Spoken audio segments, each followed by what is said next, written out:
European கண்ட்ரீஸ்ல run ஆயிட்டு இருக்கிற ரயில்ஸுக்கு ஈக்குவலா நாங்களும் எங்க கண்ட்ரிலே மேனுஃபேக்சரிங் பண்ணி அந்த ட்ரெயினை எங்க ரயில்வே ட்ராக்ல ஓட்டுவோம் அப்படின்னு சொல்லிட்டு சவால் விட்டு கிரியேட் பண்ண ட்ரெயின் தான் வந்தே பாரத். இதுக்கு முன்னாடி மேனுஃபேக்சரிங் பண்ண வந்தே பாரத் எக்ஸ்பிரஸ்ல எல்லாத்திலையும் பாத்தீங்கன்னா சீட்டிங் மட்டும்தான் இருக்கும், ஸ்லீப்பர் கோச் இல்ல. இப்போ பெங்களூர்ல லொகேட் ஆயிருக்கிற பாரத் எர்த் மூவர்ஸ்ங்கிற கம்பெனி மூலியமா கிட்டத்தட்ட 9 மாசம் உழைப்புல இவங்க இந்த ஸ்லீப்பர் கோச்சை டிசைன் பண்ணி ரீசெண்டா பெங்களூர்ல இதை லான்ச் பண்ணியிருக்காங்க.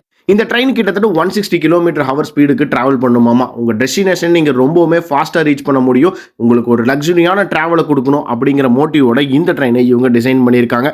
நெக்ஸ்ட் 3 monthsக்கு அப்புறம் பாத்தீங்கன்னா இந்த ட்ரெயின் வந்து பேசஞ்சர்ஸ்க்காக ரெடி ஆயிடும். நார்மலா வந்தே பாரத்தில் சிட்டிங்கே 1000க்கு மேலே சார்ஜ் பண்ணுவாங்க. இதில் வந்து 2000 பக்கம் எக்ஸ்பெக்ட் பண்ணலாம். கிட்டத்தட்ட 823 சீட்ஸ் இருக்கு. நீங்கள் டிராவல் பண்ணுற டைமில் புக் ரீட் பண்ணணும்னு நினச்சிங்கன்னா அதுக்கேற்ற மாதிரி லைட்ஸ் கொடுத்துருக்காங்க, சார்ஜிங் சாக்கெட்ஸ் கொடுத்துருக்காங்க. நீங்கள் கொண்டு போகிற ஃபுட்டெல்லாம் வச்சு சாப்பிட்ற மாதிரி அதுக்குன்னு டேபிள்ஸ் கொடுத்துருக்காங்க. ட்ரெயின் டிக்கெட்டோட காஸ்ட்டை கொஞ்சம் இவங்க கம்மி பண்ணால் எல்லாரும் டிராவல் பண்ணி அந்த லக்ஸுரியாக ஃபீல் பண்ண முடியும்.